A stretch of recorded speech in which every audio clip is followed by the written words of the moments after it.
It's great to see you here this morning and to welcome you back to the Horizons Conference. My name is Stuart Points, and what a fantastic end of the day we had yesterday. Tremendously energizing and powerful, and real thanks to Timothy Eatman, who joins us this morning, and to Kari Wendell McClellan, whose performance, I think, energized and gave us all a revitalizing life. To begin the second half of Horizons, which starts this morning. And we're so very happy to have two opening parts to our keynote this morning to get us underway. Let me begin with a land acknowledgement. And this is a land acknowledgement I want to share that is part of how CIRI has set up our own conversation and relationship with land and land as part of our work. This is embedded in many of our documents, and something that we've shared with others who are eager to develop and expand how land acknowledgements are presented at the start of events like this. So I'll begin by saying that the people associated with this conference and with Simon Fraser's Community Engaged Research Initiative respectfully and with gratitude acknowledge that we work on the shared traditional Coast Salish lands of the Squamish, the Tsleil-Waututh, and the Musqueam and Coquitlam nations in Vancouver and Burnaby, and the Katsi, Kwantlen, Coquitlam, Kakite, Musqueam, and numerous Stolo nations, including the Semiahmoo and the Tsawwassen in Surrey. We acknowledge the sovereignty and equality of Indigenous nations and are guided by aspirations to remake Canada into a decolonial state comprised of Indigenous and non-Indigenous people who function with respect for one another. Given that the majority of higher education institutions in Canada are on unceded traditional territories of Indigenous peoples, and inequities from colonization are ongoing in Canadian society, we see community-engaged research as an actionable strategy for change that aims to make visible Indigenous ways of knowing that have traditionally been excluded across research settings and institutions. I share this with you in the shadow of the remarkable land acknowledgements and openings that have guided our conference since Thursday, and recognize that today's session this morning will bring attention to deep tragedies in the history of Canada's relationship with Indigenous peoples. As we open today, I'll note that in a short time, we're going to welcome to the stage Dr. Lyana Patrick, who will be our keynote. And before that, we're tremendously grateful to welcome two artists, one of whom I learned last night is only beginning to talk about herself as an artist, which to me is frankly remarkable. But it's a wonderful way to open our time together today to welcome Ali Giesbrecht and Jamie Smallboy. And if I may, I'll say, Jamie Smallboy is single Cree mother of 5 and grateful to the host nations and their ancestors for the sacrifices they have made to have the privilege of living within their beautiful territories. Jamie created the Red Ribbon Skirt Project in 2020 and co-founded the Sweetgrass Sisters Healing Society in 2021. These initiatives were created to address the intersectionality of social issues and crisis that urban Indigenous communities face daily. Her poem is a tribute to the missing and murdered Indigenous women and girls and a call for change. And along with Jamie, Ali Giesbrecht is a settler of Hong Kong descent who resides in Vancouver, Chinatown, on the stolen and unceded territories of the Squamish, Tsleil-Waututh, and Musqueam nations. She traverses multiple social justice, academic, health professional, and faith communities in her roles and identities as an activist, person of color, and faith, mental health, occupational therapist. She is a student, educator, clinical researcher, child of immigrants, and resident of Vancouver's downtown east side. To open our session this morning with a poem, we welcome Ali and Jamie.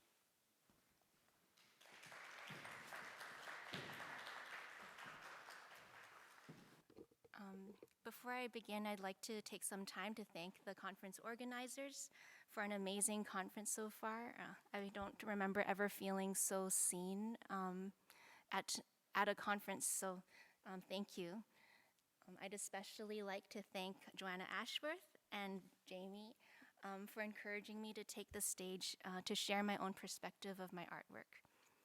Lastly, I want to thank the Vancouver Foundation and the Downtown Eastside Small Arts Grants for funding our work. 大家好，我個名係李立嘉，我爸爸鄉下係江蘇，我媽媽鄉下係順德，我哋係由香港嚟到加拿大。Good morning, everyone. My name is Ali Giesbrecht, and my traditional name is Leilapga. My father's ancestral village is in Gongso, and my mother's ancestral village is in Sunduk. My family was part of an exodus of Hong Kongers that immigrated to Canada after the Tiananmen Square massacre, in fear of what China would do to Hong Kong after the British handover. This fear has increasingly become a reality in recent years. The generational impacts of trauma, colonization, migration, and the internalized white gaze on my peoples always make me want to introduce myself as a nobody. But in the spirit of our first roundtable, I stand here today to try and create and take up space for people like me and stories like mine. I acknowledge that I am an uninvited, though grateful settler, occupying the unceded traditional and ancestral territories of the Musqueam, Squamish, and Tsleil-Waututh peoples in what we call Vancouver Chinatown. I enter this space as a woman of mixed privilege, and although I am a clinician researcher in health systems research and a resident activist and stakeholder of the Downtown East Side, oddly enough, I am presenting today for the first time ever as an artist, a title that still feels weird to me. My clinical background is in occupational therapy, and as a generalist healthcare profession, we are often considered a jack of all trades and a master of none. That's often how I feel in my various identities. This lack of legitimacy and tension between dominant narratives and my lived experience. In 2020, I attended the Women's Memorial March and heard Jamie speak truth to my soul. Her poem, If I Were a White Girl, was so raw and so powerful that I found myself reaching out to her to ask if I might be able to support in the dissemination of this poem by creating illustrations for it. For myself, this action and desire came out of a deep sense of conviction in my identities as a Christian and as a second-generation immigrant committed to decolonization. I wanted to acknowledge the deep harms and painful indifference that my communities had caused and often still cause in their embrace of whiteness. This was my first time going beyond showing up as an anonymous body in a crowd of protesters. In the face of so much pain that I was implicated in by way of my identities, it felt important to do something and respond to those from those places, to acknowledge the harms and apologize as a representative of these groups. For me, this process was a form of embodied repentance. Repentance meaning turning away from wrong and a commitment to making things right, a concept that perhaps mirrors Miopimatiswin, Cree for living in a good way, a concept found in many indigenous cultures across Turtle Island. I originally intended for this work to be anonymous, as a private gift to Jamie to use as she saw fit, a work that would express that all these cries and injustices didn't fall on deaf ears, that people within groups that cause oppression and harm were listening and committed to holding our own people accountable, and amplifying the voices that were not being heard. I'm really grateful that Jamie wants to share this work as a mutual collaboration, and that she honored my story and the spirit of this work by letting me know it was important for other people to hear too. So for those of you who are interested in checking out this collaboration, it's located on the second floor. A printed copy of the images in greater detail and clarity can be found in a giant book format beside the t-shirts. They're printed on sandwich boards so that they might be reused for future activist events, as that's really the original space and intention of this work. So without further ado, let's get to the main event, and I hope that Jamie's words will move you as deeply as they moved me. Dante. Thank you, Ali. I want to thank everyone that took part in the process of allowing us to have this platform. It means a lot. Our people don't normally have opportunities like this, so I'm very nervous, but I'm very proud to be here. Danse notagopisum nisigason.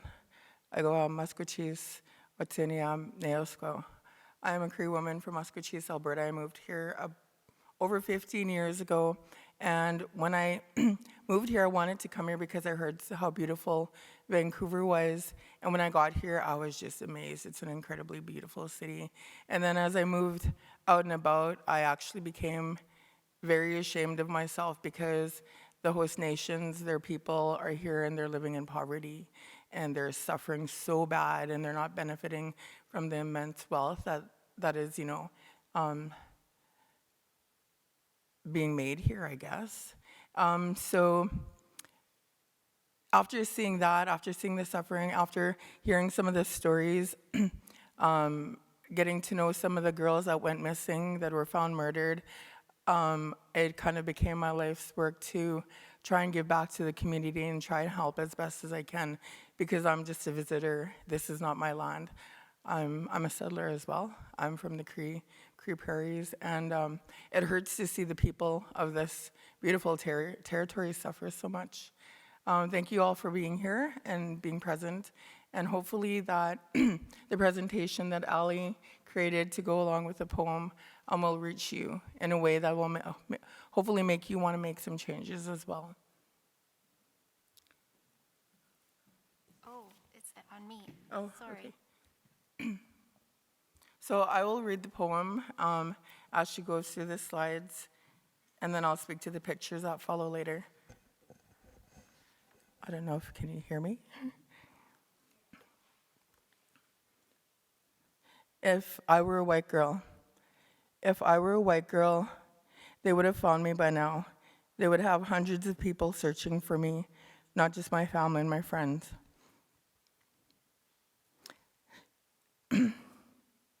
If I were a white girl, the police would have believed my mom. Something happened to me, I would reach her if I could, but I couldn't. It was a dead end. If I were a white girl, they would have started an investigation instead of saying I was out partying with friends or I didn't want to be found. Because I wasn't, and I did, but there was no help around.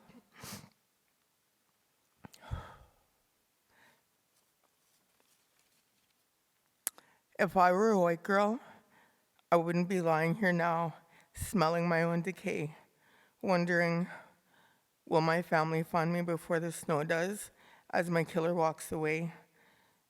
If I were a white girl, he wouldn't have stabbed me repeatedly, splattering my Indian blood and knocking out my teeth. If I were a white girl, my skin wouldn't have been torn as he was dragging me through the gravel into the trees.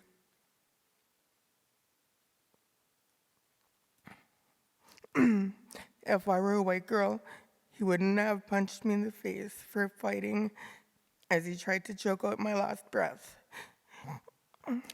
If I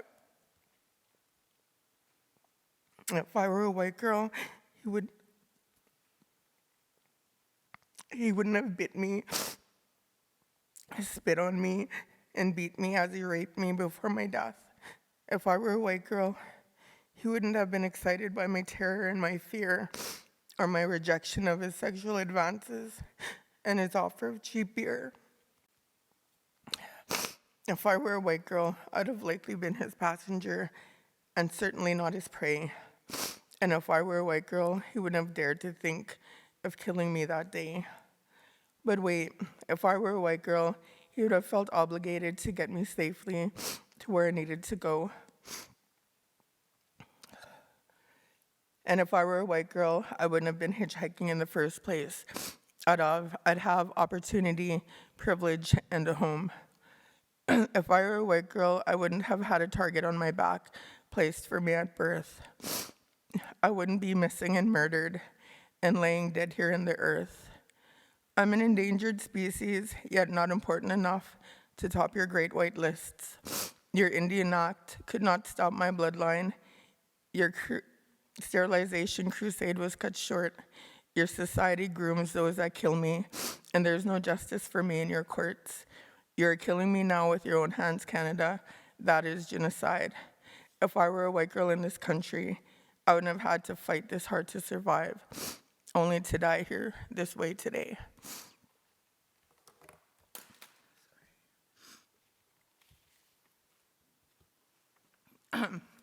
I apologize for being so emotional.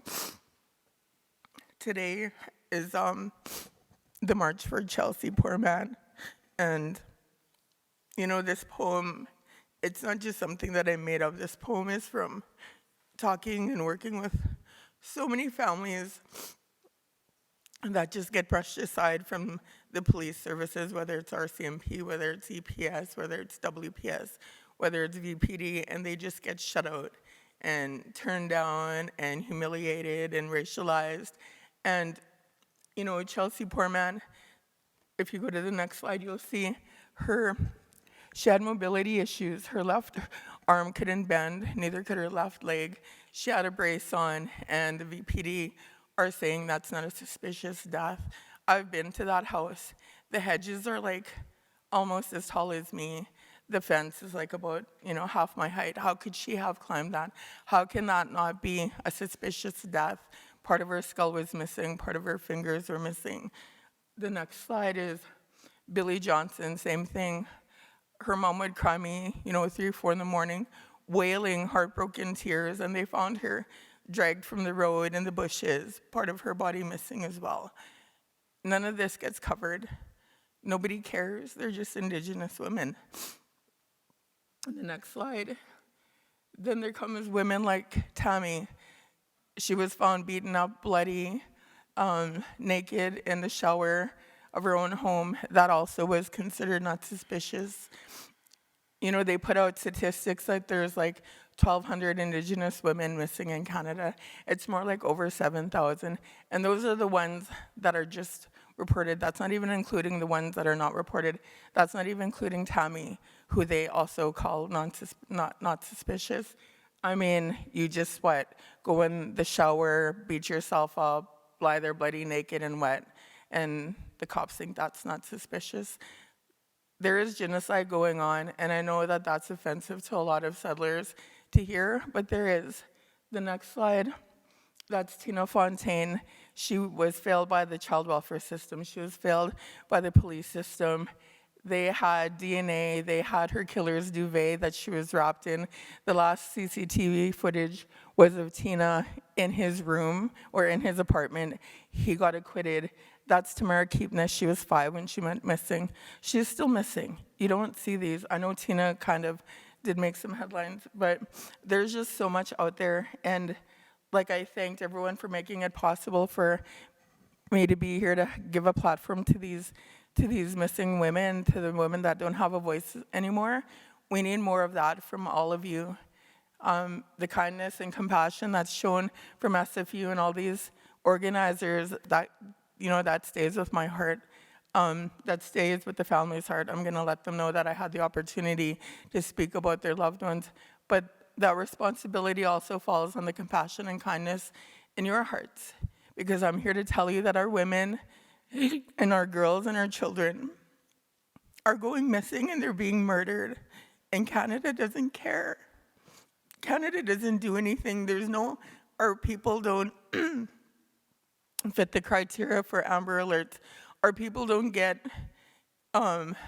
national recognition like Gabby Petito or Natalie Holloway. We don't get all those resources. It's on us, and we're impoverished. We barely make it by, you know, month to month. So we don't have money to hire private investigators. We don't have money to do billboard campaigns, to make posters. We don't have that, but Canada does. You know, and you people, you vote those people in.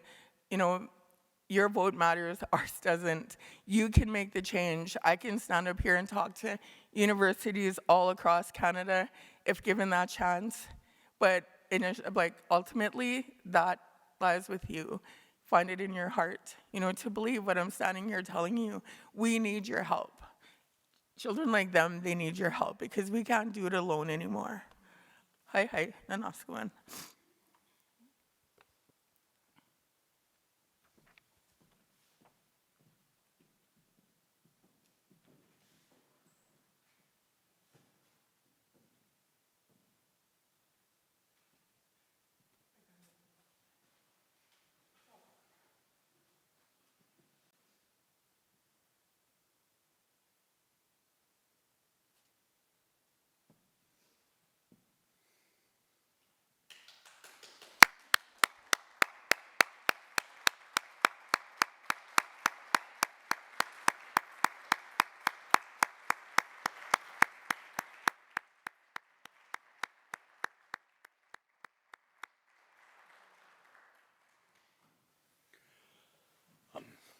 Jamie and Ali, to do us the honor of demanding us to act, us to respond, us to see what you have shared is a tribute to your strength and your endurance. With tremendous gratitude, we thank you for sharing with us and demanding that this never happen, that we respond.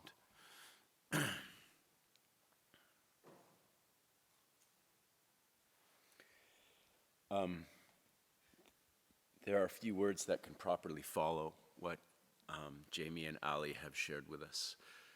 And we thank you for bringing this into our work and bringing this to this space with the demand that you have set forth.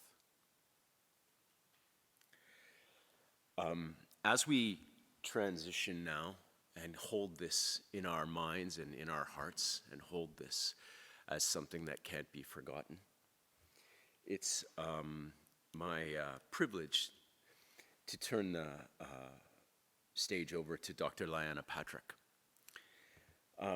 Just before I introduce Dr. Patrick, Lyana, I want to say that over the last year or so, it's been my deep honor to become more acquainted with Lyana's work, to work with Lyana at CIRI and in the School of Communication, where I also do work. And Lyana's commitment to others, to moving the power and the need for indigenization forward in the university and beyond is a potent and powerful message that we can all learn from and benefit from, and her willingness to share that with us in my own life and in our work at CIRI has been a tremendous honor. I'll note that after Lyana's keynote, there will be a chance for a Q&A. And as we do that, Alicia will be moving around with a microphone. And I'll ask if people can make comments into that microphone, because we have a live stream feed of all the keynote events happening at Horizons. And I've been reminded that the mic is necessary so folks coming in by virtual connect can hear us. So I'll also say that we'll follow by welcoming Tara up to the stage and reminding folks of some events that are coming through the morning. Okay, as we turn over to Dr. Lyana Patrick. Lyana is assistant professor in the Faculty of Health Sciences at SFU. She's a filmmaker. Her work focuses on challenging colonial constructions of community planning as it connects to health and well-being. Her work on the connections between justice and health seeks to promote Indigenous understandings of community building and towards better understanding of the factors that hinder or help Indigenous people to create community connectedness. Some of you may have taken the opportunity to see some of that work in yesterday's Skookum Lab, Skookum Surrey workshop that I was very grateful to take part in yesterday. Lyana has a keen interest in bringing together researchers working in justice, health, geography, Indigenous studies, community, and environmental studies to pursue an intersectional, cross-disciplinary approach to addressing justice, health. Other areas of interest to Dr. Patrick that Dr. Patrick brings to her work, her research, and her teaching are promoting institutional change and the decolonization of education, post-colonial education approaches that are inclusive of cultural diversity in Canada, understanding municipal planning processes and their connection to the power, to the history, power, and culture of Indigenous resistance. Indigenous community planning has place-based practices that are also reflective of diverse Indigenous perspectives in urban Indigenous community planning, participatory planning processes, and creative community engagement. To continue our session this morning, it's an honor, it's a privilege to welcome to the mic Dr. Lyana Patrick.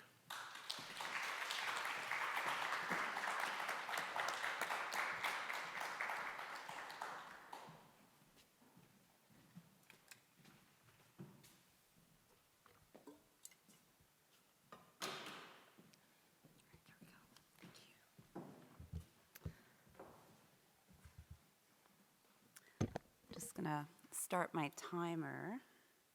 I think we have plenty of time. Whew. Good morning, everyone. I am so honored to be here and to have been invited to give this keynote talk. As many others have said, I just want to commend the organizers for doing an incredible job with this conference, from the organizing to the hosting to the food to being with everyone. It's been a joy to be here these last few days. I'm very grateful to be an uninvited guest on the ancestral unceded lands of the Musqueam, Squamish, and Tsleil-Waututh, where we are gathered this morning. I know there are people joining us from a live stream, so I welcome you as well and invite you to reflect on the lands in which you find yourselves this morning. It's just been a really remarkable couple of days. My mind and my heart are really full. Unfortunately, I had to miss the first keynote, but I was here all day yesterday, and I was just so inspired and energized and motivated by the artists, the musicians, by the deep thinkers who generously offered their thoughts and wisdoms to us, and got us moving, and even gave us a little bit of homework to do. It's so wonderful to be shifted from here, where I spend a lot of time, out to here. And I want to thank Ali, Giesbrecht, and Jamie Smallboy for what you shared. I thought about how I was gonna come into this space after such a powerful and moving poem, and I thought, okay, I'm just gonna flow with the emotions, and it's never something to apologize for at all, because those emotions are so important, and that's what I'm gonna talk about as well. But the poem is a reminder of the power of words to move us, to motivate us, as you said, do something. The power of creative expression to invite new perspectives, to create new ways of seeing the world in ways that both enrage us and embolden us.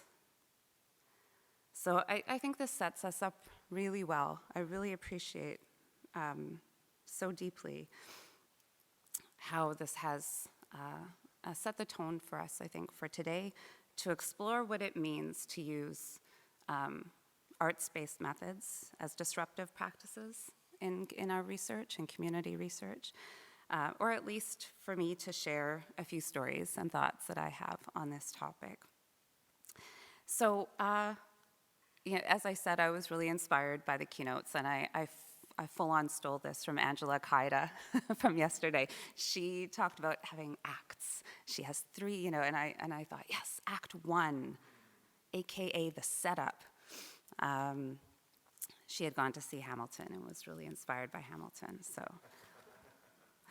So Act 1.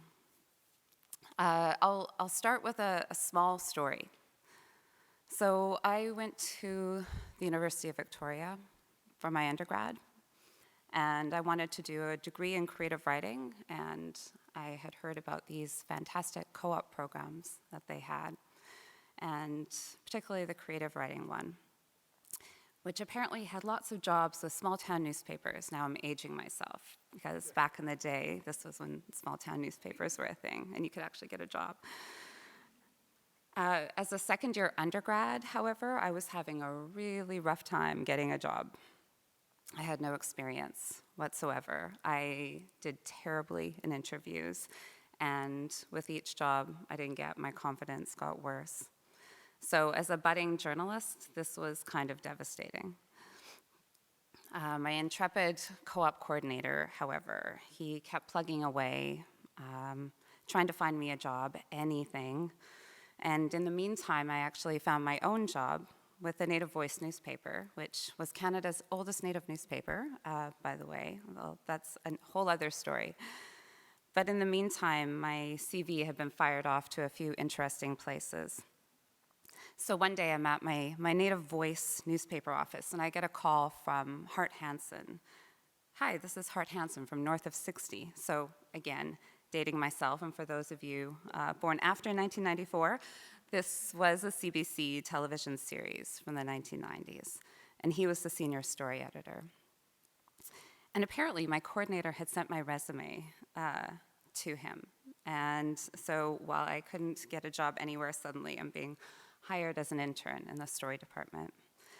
So he asked if I was interested in the job, and I was speechless. And I said, well, yeah, yes, I am. So off I went to Calgary to work on this much beloved series set in a fictional Indigenous community in the Northwest Territories. So I got to sit in on story meetings. I got to write beat sheets, which are moments that propel the narrative forward in a story. I regularly connected with our cultural advisors in the Northwest Territories to make sure we were getting all of those little details correct in this setting. And out of all of that, and there were many amazing experiences, I was really fortunate. One small event stands out for me. So I was being mentored to write my own episode, and myself and Jordan Wheeler, who was the other Indigenous person in the story department, were working through some details. And at one point he stands up and he says, let's get out of here, let's go for a walk. And I thought, okay, I could use a break. So as we're walking around the woods in Bragg Creek, this is Bragg Creek, Alberta, it's quite beautiful, where the show was filmed, he continues talking through the storylines, and I was thinking, oh, interesting, okay, we're still working out here. We've just taken it outside, which felt really liberating and wonderful. And it was a revelation to me that I didn't need to be in an office to do this work, and in fact, we were able to do a lot more work walking on the land than we were being confined to our ATCO trailer. So this was my first experience, I think, of a disruptive arts practice. Now, it was a very small, quiet act in the grand scheme of things, a walk in the woods. But it shaped what I thought was possible in that space designated work and that space designated leisure. I mean, I was pretty well institutionalized by then. I had learned how to compartmentalize my life into these different areas, into work, into study, into leisure. And as I would come to deeply appreciate over the years, being in community, being on the land, spending time with elders, with youth, with students, children, that time spent outside that formal classroom and away from the office and the computer and the four walls where we sometimes have to be. This is where my most profound learning has really happened. So Act 2, which is also known as the confrontation. My talk does not conform to a 3-act structure, by the way. I just thought I'd share with you what the 3-act structure is. But this is kind of part 2. Okay, so fast forward to my master's research. So during this time, I worked with the Tla'amin Nation on BC's Sunshine Coast. And I was working alongside the community to understand the cultural impacts of the construction of the Theodosia Dam on the community. So it's happened in a lot of places in BC, particularly from the 1950s on. This dam had destroyed a major salmon run on the Theodosia River. And it had displaced the community, the people from a community that had once thrived in a village called Tokwanen. So as part of my research, I explored how the community used film and video to tell its own stories. And one film, called Tla'amin As Far Back As the Story Goes, was made by acclaimed Tla'amin actor Evan Adams. And it was a feature-length documentary. And the film synopsis explains that it was, quote, an attempt to capture and clarify the complex language involved in negotiating a treaty, both publicly to the average viewer and privately to the people of Tla'amin. Capturing these important discussions and events on film provides a means of collective consciousness building for all British Columbians on these complex themes and issues. And this was at a time when treaty was still a pretty prominent thing in the province, and people in this province were getting their heads around what that process meant and what it would mean for our relationships. Another film that I wrote about in my thesis was a project led by Tla'amin member Nunahome, or Lee George, who recorded elder stories about Toquanin. It was a project intended only for the community. As I write in my thesis, the physical landscape at Toquanin came alive in the minds of the elders, enabling Nunahome to establish the sacredness of place. On this spiritual foundation, he was able to look at the urgency and necessity of revitalizing ties to Tla'amin lands, a perspective all the more powerful because he practices what he preaches by living and working on the land. Learning about these storytelling practices was also a profound experience for me. In telling these stories by, with, and for the people, both Nunahome and Evan were countering the colonial violence that is present and relentless in the lives of Indigenous peoples.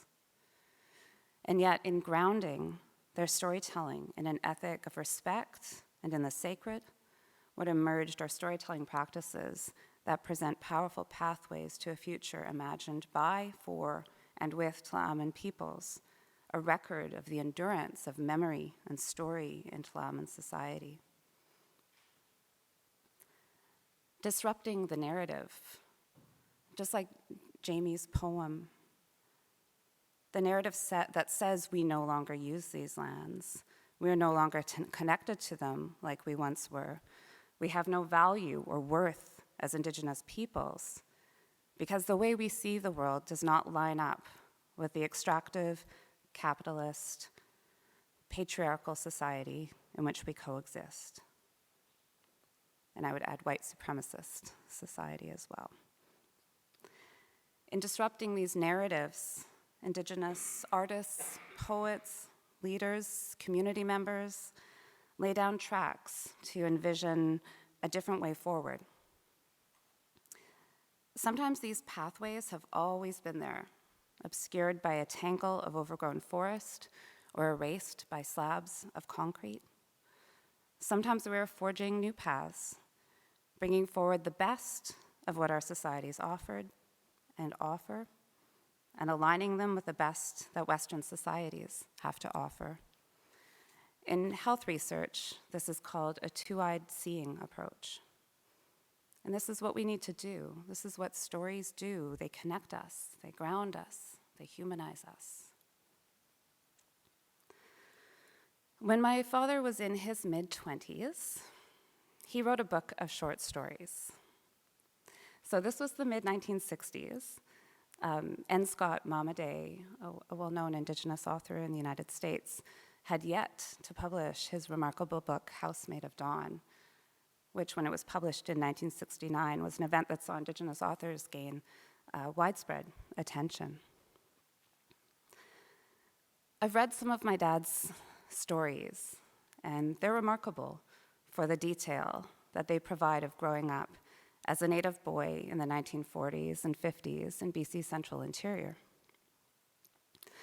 There's one story where the central character tells his cousin he's fallen in love with a white woman. There's a lot of silence in that story. They're autobiographical, drawing on traditional stories that flow into the day-to-day existence of a community settled between the shores of Fraser Lake and cliffs carved centuries ago by lava flowing over volcanic bedrock. They are stories anchored by close attention to the details of a life lived in a community where he experienced so much love and so much heartache. My dad shopped it around to a few publishers, and they weren't interested. They told him nobody really wanted to read about that stuff. He is a good writer, but that rejection had a lifelong impact. So as all of us academics know, there are so many reasons why writers get their work rejected. But one thing is certain to me, that these stories have value.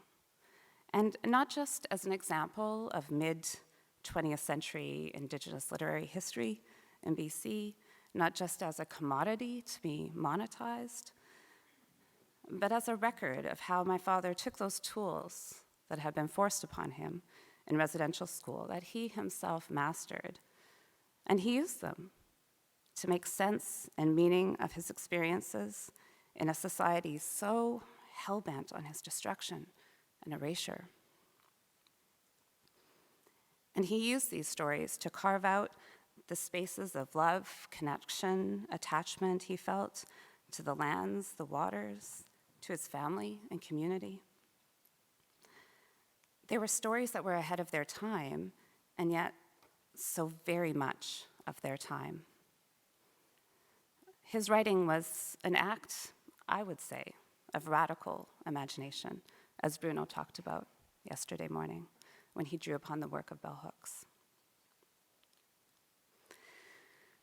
That brings us to Act 3, which is the resolution. I was really inspired by what Dr. Timothy Eatman showed us yesterday. And I wasn't going to show it, but I decided I would show an animated short film that I made called The Train Station. It came out in 2020 and was part of a series made for the Knowledge Network called Beyond the Facade. And I made 3 short films, co-directed one, as part of this 10-film series, which was really intent on highlighting little-known aspects of BC history. The series of films was for BC 150, to celebrate BC's 150th anniversary, because it's only 150 years old. So we decided to just push back against that a little bit with these films. So I'm gonna hope that this works. I just have to press forward, don't I? I had pictures and I just didn't even bother pay attention. That's the Nechako River up in my territory.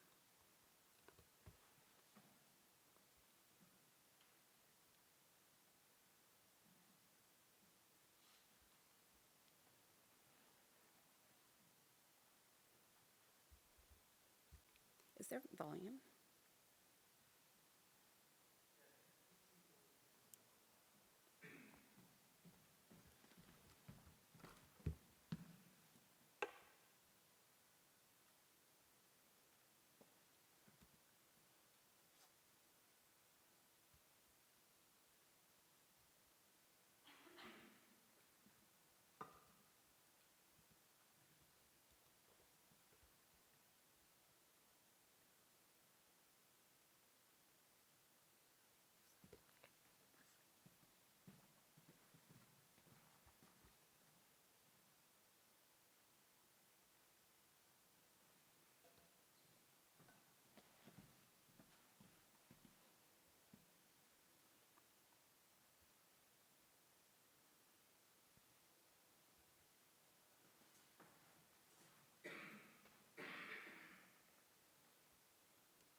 This is me, a little 8-month-old Yinka Dene baby, sitting by the Lejac train station in 1975. Children were brought here by train. Some came from local Dakhel communities, others from much further away, Sekene, Gitsan, and Taltown children, coming from as far north as the Yukon. They all were brought here to attend Lejac Indian Residential School. taken away from their families, punished for speaking their language, malnourished, mistreated, imprisoned. My father was one of those kids. But my grandma, No Yaz, she used those tracks. She walked them for 10 kilometers from Stalaco to Lajak to bring him food and comfort, to make sure he survived. Et awa si ndi nehudik yon tan. Et hawasi ne dai sol I.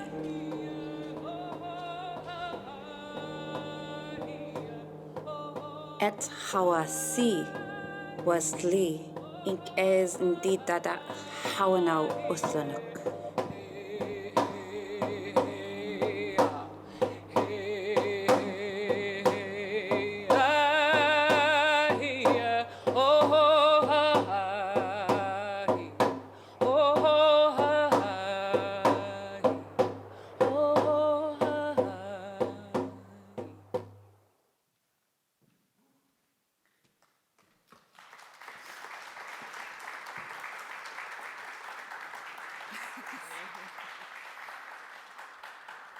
Thank you. I actually, it had quite a festival run. It took on a life of its own, which I believe I do talk about in my notes. But I didn't get a chance to watch it in a theater. It was all virtual. So I think this is actually the first time sharing it in this setting. So thank you for being here with me. Yeah, so my career in video and film has become something I didn't entirely expect, but always secretly hoped for. So because of the train station, which screened at Hot Docs in Toronto last year, it got some exposure, and so I was invited to participate in a program called Doc Toolbox in February, a program supported by the European Film Market and the Berlin Film Festival. And Doc Toolbox is described as a program to, quote, endow documentary creatives from equity-seeking groups with market intelligence, business tools, and connections, which, to be honest, sounds terrible. For many reasons, many of those words I am not down with. However, it was actually really amazing, in spite of that description. So I was matched with an Indigenous filmmaker from New Zealand who provided some incredible mentoring. And when I met with her the first time, she asked me if I would like to start our meeting with a karakia, a prayer in Maori. And I've never been asked that in a meeting before with someone. And we talked about what it means to make films in community, what it means to have a different set of responsibilities to the story, to the community, to my own family. And I talk about these things as like a mirror process to community research, because it really feels like they're very much the same kinds of processes that take place in Indigenous film work. We talked about how integral the lands and waters are to our films, how they have absorbed the lands and the waters themselves, have absorbed the damage done over generations. And when we do film work, or as Stalo scholar Joanne Archibald describes a particular approach, story work, we must tend to the lands and waters through ceremony, through songs and prayers. And she urged me to learn my songs, to learn my prayers, and that if I committed to this and started each day in that way, it would provide a solid grounding for the production. And so because of that, I committed to, I grew up largely outside of my territory. My family are still in the Stella 10 First Nation, and so I committed to being up there for most of the summer so that I can start that process of learning and reconnection for the next film that I'm working on. So the Indigenous Screen Office has a protocols and pathways document that is intended to shift industry practices for Indigenous productions. And it states in that document that it may be necessary to ensure the appropriate cultural and emotional supports are present during filming or screening, Many productions use daily smudges, have community health workers on site, and hold ceremony at the beginning and end of a production. Ceremonial practices are also considered bonding experiences with non-Indigenous crew members. So I think these are really important and necessary practices. They are part of Indigenous research methodologies, and their extension to visual storytelling is a vital and exciting and a really important evolution in storytelling. I feel like I was introduced to these ideas all those many years ago in my walk with Jordan Wheeler. I'm sure he has no idea what a huge impact this small walk had on me. I think these are the sorts of practices that will disrupt what Unangak scholar Eve Tuck has described as damage-centered research, a form of research, to quote Eve Tuck, that intends to document people's pain and brokenness, to hold those in power accountable for their oppression. In making the train station, for example, we worked hard, I think, to counter those damage-centered narratives. It was a collaborative, respectful process. I worked closely with my dad, of course, because it's his story, as well as other family members. I also did a lot of prayer and smudging throughout the process of writing the story and leading up to recording that voiceover, as I learned how to speak those words in Dakel. And in the beginning, it wasn't going to be a personal story. I was actually looking for people to tell their story of going to Lejac by train. But we weren't having much luck with that. And so we decided to tell this story of how my grandma walked those tracks and how it did actually save my dad's life. He's one of very few survivors. Even 20 years ago, he said, 95% of his class was no longer here. And it landed at a very particular time, too, with the discovery of the 215 children at the Kamloops Indian Residential School site. So it is a story of strength and survival and love. And when we can tell stories from our own perspectives in our own languages, that's a powerful affirmation of self-determination. And I think, again, key to disrupting the damage-centered narrative so often prevalent in Indigenous health research. I think it's very guilty, very culpable of that. But I do believe this is shifting. And I think Angela Kaida's work yesterday really demonstrated how that's shifting. That was a 10-year process. So it takes time. And I would say we're also accessing knowledge from a very different place when we foreground connections and responsibilities to our lands, to our waters, and to each other as well. And so this is what I've come to see as, heart-based methods. And I think in part, I think about heart-based methods because I too do not call myself an artist. And I think maybe I'm stuck in this traditional definition of what an artist is. And maybe that's why I'm more drawn to thinking about this as heart practices, because we're connecting with something different. We're connecting with a range of emotions. We're connecting with a range of knowledges. We're accessing that knowledge from different places. It's a really dynamic kind of thing. So some of you may have seen our workshop yesterday or been in it about Skookum Health, which is an Indigenous community health project in Surrey. And I partnered with Skookum Lab to do the work, and it's a social innovation lab that I can't speak highly enough of. And some examples of methods that they've used in their work to engage with the community are photography, large format murals, traditional food preparation, graffiti installations, sacred teachings, regalia making, graphic illustrations, songwriting, wellness and self-care practices, poetry, beadwork. They have drawn on so much to do their work.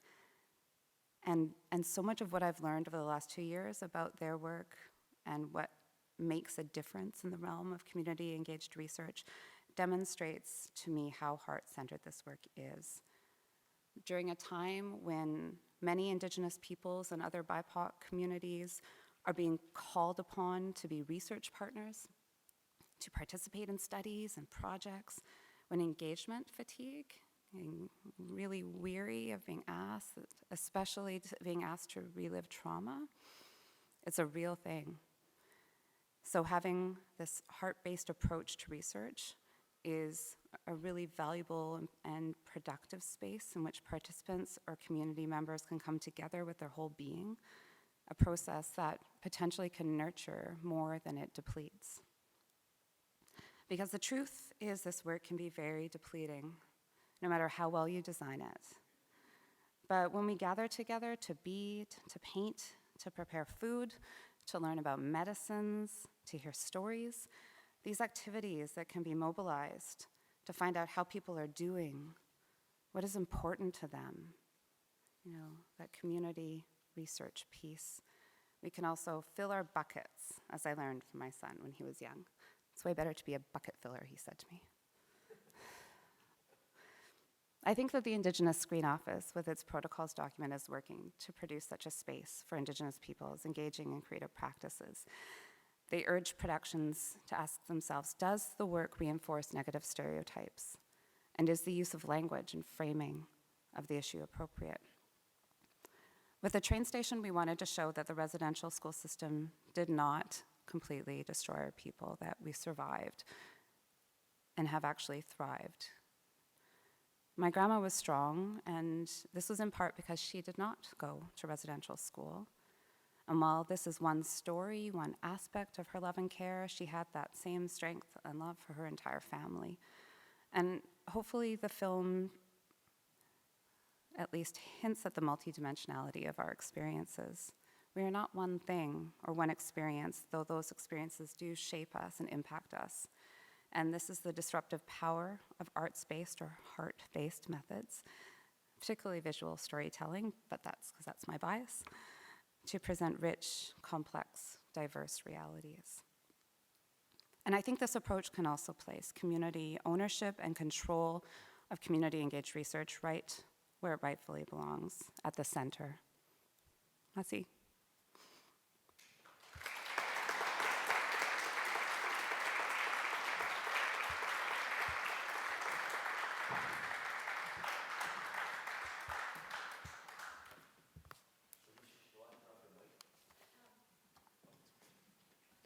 Do all.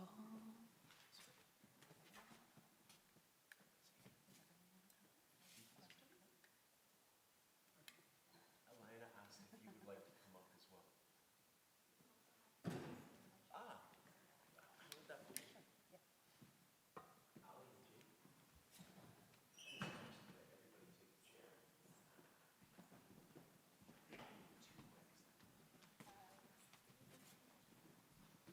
Excellent. So we'll just get a couple of mics set up so that we can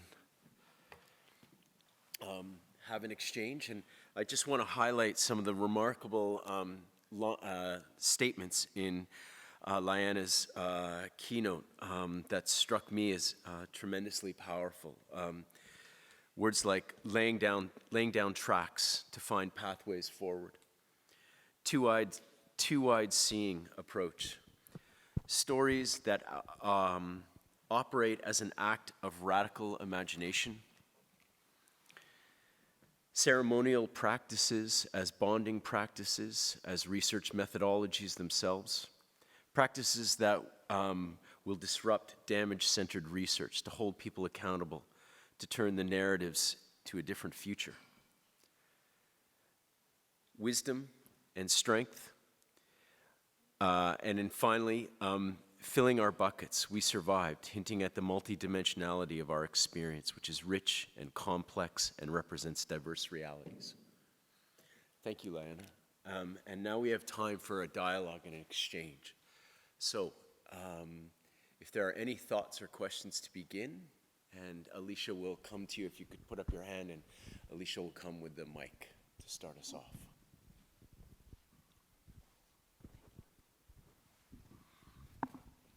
Anybody like to get underway?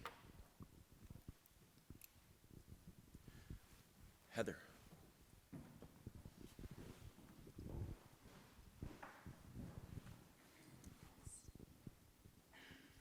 Thanks so much for that powerful introduction to our morning and giving us lots to think about. And as a researcher, one of the questions that I always have is, what are the questions? And so I'd be very curious to know if there are questions that you like to start with when you're beginning a relational process with community heart-based work. Thanks. Thank you for the question.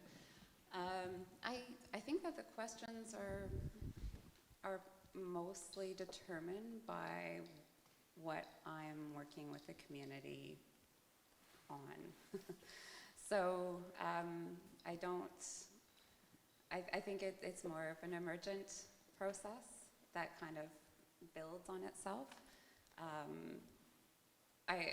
For example, just talking about my doctoral research, which actually, although it was very different, has led to my work in Surrey, but I worked with an organization called the Native Court Worker and Counselling Association of BC, and I had some ideas about different models that I was interested in terms of the work of frontline workers and their care.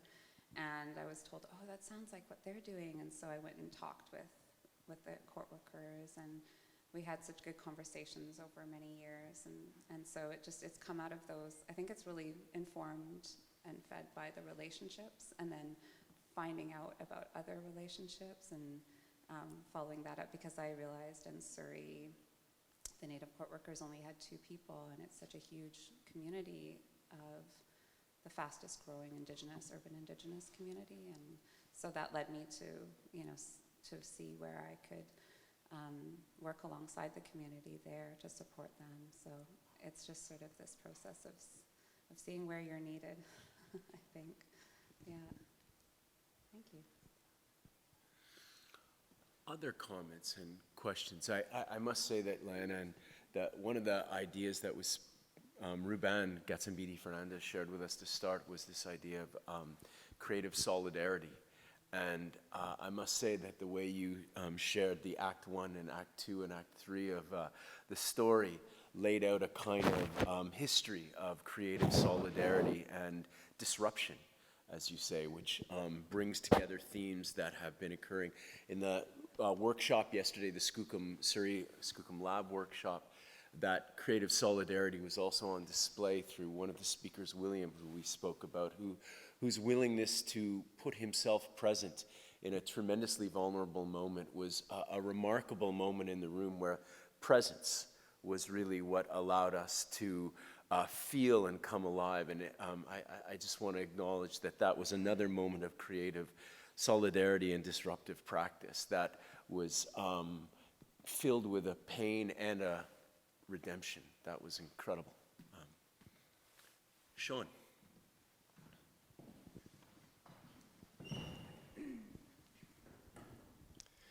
Yeah, echo those sentiments of thanks and gratitude for sharing this morning. It was incredibly powerful morning and plenary. I'm reflecting on some research that I'm doing with some Coast Salish nations around Indigenous heritage conservation, and what I've been learning from them in terms of working with settlers as well. And what came through for me for your presentations this morning was trying to understand the role of empathy in engaged research, and how to build empathy particularly through the techniques that you're using, these arts-based techniques of trying to connect with people to tell a story a different way. So I'm wondering if you offer any insights on the role of empathy in this engaged research work that you're doing. Thank you.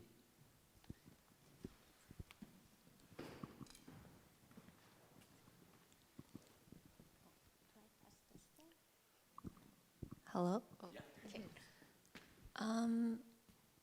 Yeah, I feel weird sitting here. I don't really consider myself an expert. Like, this whole process, being involved with doing this artwork with Jamie, really comes from this position of coming to the table as just a human being, and to allow myself to experience and to feel the words and the emotions that, well, Jamie was sharing. So yeah, I think it's hard, I think, maybe to like lay down all these different identities that we're so used to hiding behind, and to come to the table just as a person. Yeah, I don't know if that answers. Do you have any other?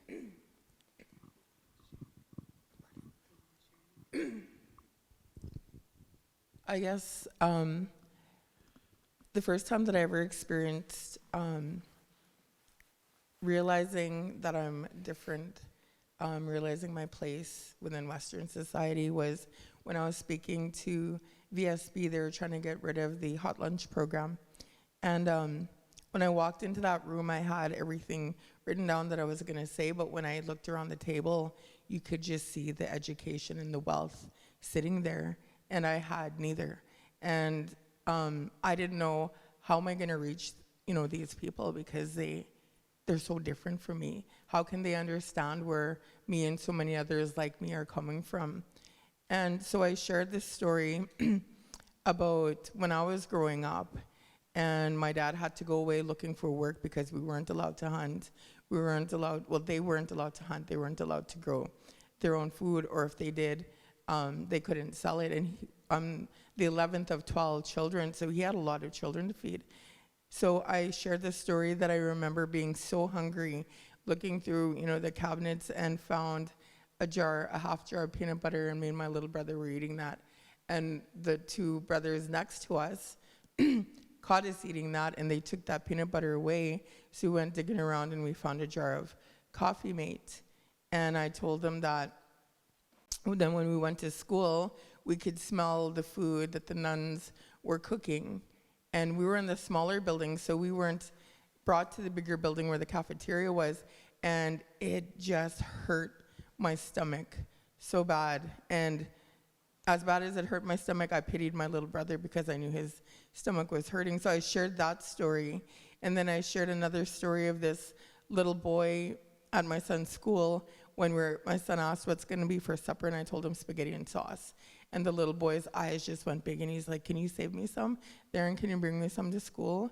And that just broke my heart. So I shared those stories with all the trustees at VSB, and it was silent. Nobody said anything. And then one by one, they started sharing stories of when they were growing up. So that kind of bridged that gap, that they may be sitting there with all this education. They may be all sitting there with their MacBooks and their Louis Vuitton bag or whatever. But I reminded them of where they once were and where they are now, and that it's not their fault and it's not my fault, but we're here together.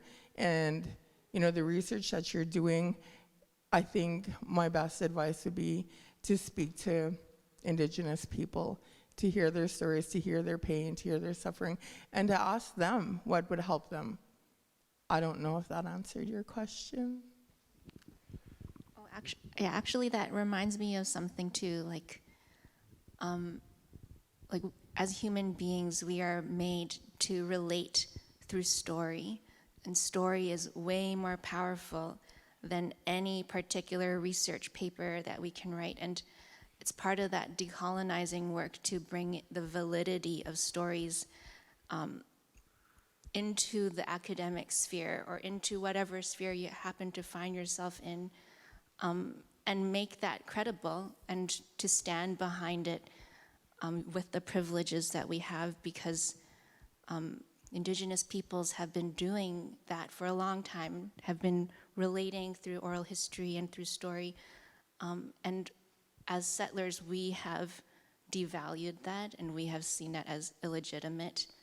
And we have a responsibility now to kind of, again, this idea of repentance, of turning from that and making things right. So, yeah, I think, building space into our processes for story. Yeah, thank you both.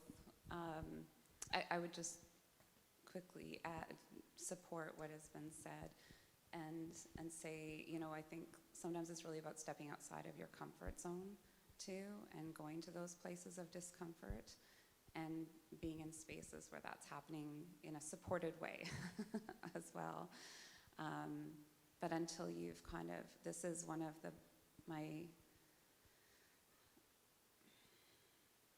intentions, very strong intentions with my work moving forward, is that there is a lot of incredible work being done around cultural safety and changing particularly I work in health, so changing those health systems. But I think unless we're sitting together in circle, in ceremony, feeling that, like actually together experiencing that, it's going to be really hard, I think, to create those changes. So, so that's one thing that I, you know, in terms of that empathy, it's really about being alongside, being in those spaces, and actually feeling that shift. Yeah. Can I add? I also just want to add, acknowledging that our levels are completely different than yours. For example, there's a conversation going on about a basketball program being offered at this school, and a comment was made that there was like no enthusiasm or interest from the Indigenous children, but the non-Indigenous children, they were super excited and couldn't wait, and you know, all signing up. And a thought came into my mind, well, most of the Indigenous children are impoverished. They probably have parents that are dealing with some kind of substance abuse, or maybe they're not even with their family and they're in care. So they're walking around with trauma that I know 30, 40, 50-year-old non-Indigenous people have never even experienced. So you also have to kind of meet them where they're at, and acknowledge where they're at, and acknowledge that they're not just behaving a certain way because they choose to. They're just trying to survive the elements that were inflicted upon them within the environment they're forced to exist in. I don't know if that makes sense. Yes. I think we have time for one more question or comment, if anybody. Do you have time for one more question in the room?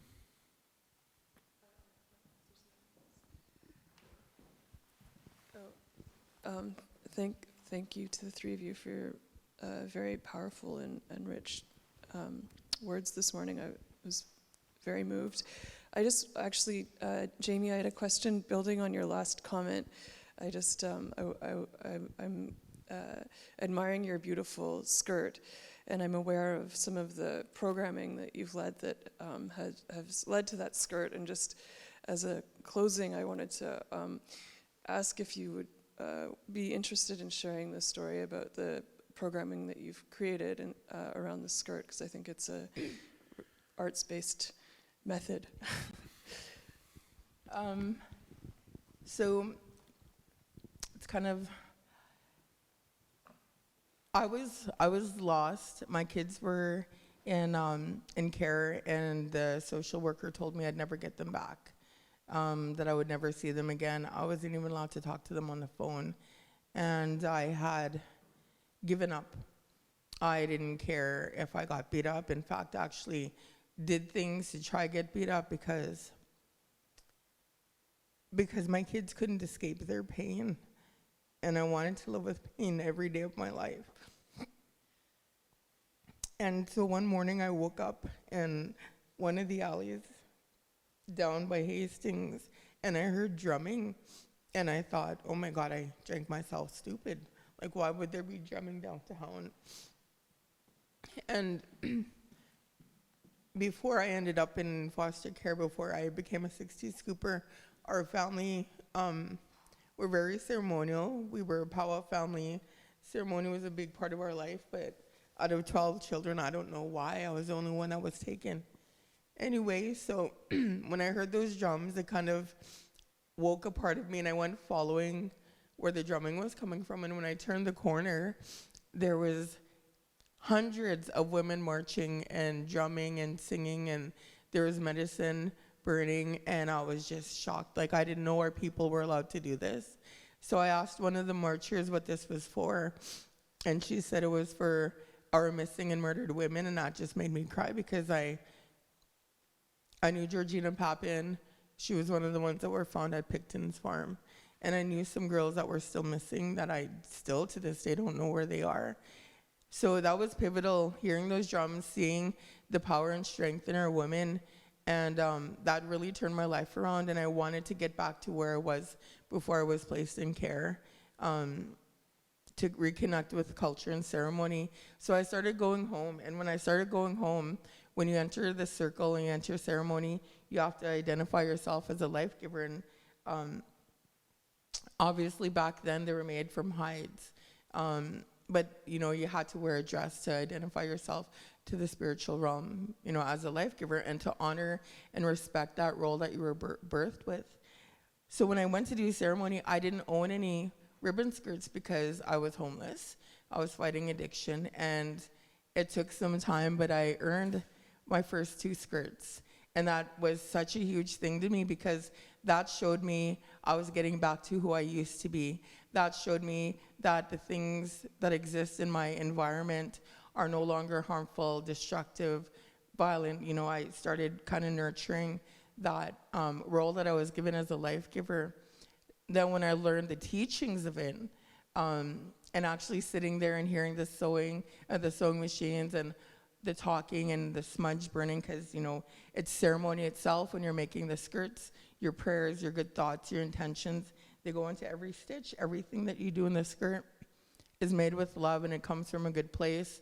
So when I came back to Vancouver, I wanted to give that back to the community, to the women, because not everybody has a home they can go back to where they could learn these teachings, where they could honor themselves and reclaim that identity that was stolen with residential school. And it was hard. I'll admit it was hard. I faced a lot of rejection and a lot of resistance because I don't belong to an organization. I'm not affiliated with anybody. It was just me, a recovering addict, no education, trying to bring women together in solidarity to honor those that have passed and to bring each other together in healing. And this is my 3rd year this year, and that's where this came from. I don't know if that answered your question.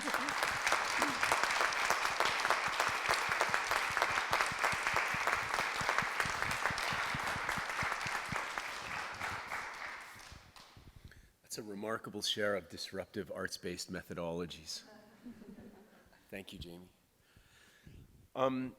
What a remarkable morning. And I just want to say over the last 14 hours maybe, since our yesterday's session, closing session started, and then this morning, stories have wound us together in tight formation in ways that are very powerful, that tie into research, that hold us in presence with each other. And I want to take this moment now to thank, with deep gratitude, Lyana Patrick, Giesbrecht, Jamie Smallboy for their sharing, their presence, their generosity with us this morning.